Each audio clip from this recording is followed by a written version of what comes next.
Hello, my name is Lisette Garcia, and today I will be discussing the hidden costs of organizational dishonesty.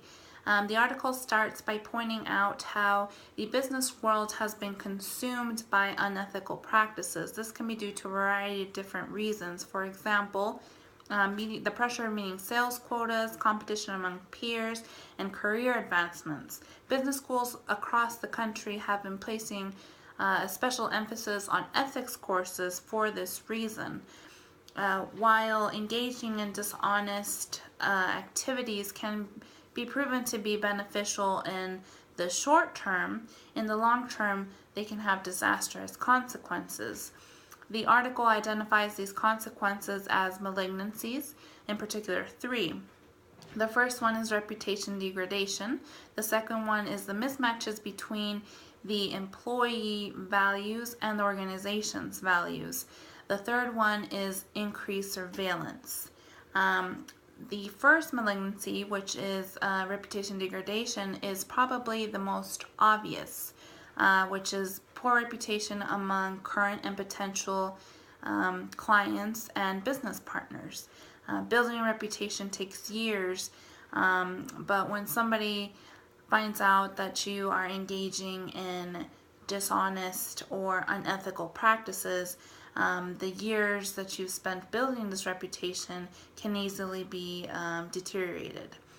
Like I mentioned earlier, there is the potential for dishonest activity to prove beneficial in the short term, but in the long term, it will lead to decreased profits because companies will no longer want to do business with you, and you won't be able to retain these customers or clients.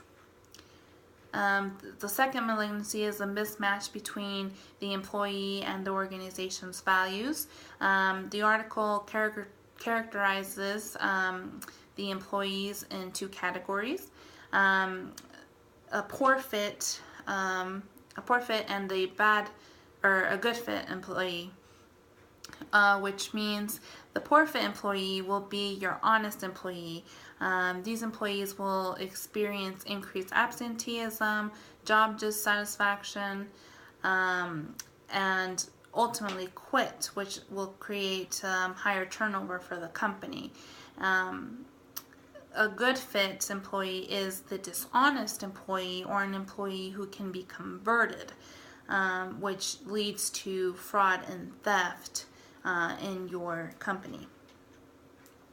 The third malignancy is increased surveillance. This malignancy comes with its own set of consequences.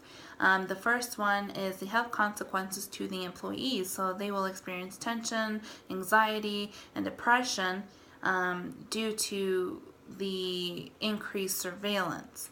The second consequence is the lack of trust in employees. So the employees perceive this increased surveillance as though the company does not trust them.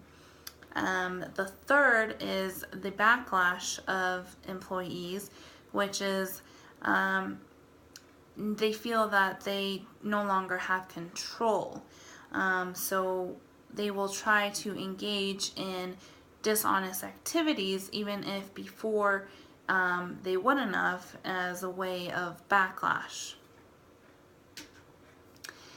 The fourth consequence is undermining of positive behavior. So employees begin to doubt themselves and their ethical standards if they don't know to recognize if their actions are true to themselves, or if they're just doing it because of the increased surveillance. It also creates a perception to honest employees that maybe their coworkers aren't the honest and ethical ones. Maybe that they are dishonest.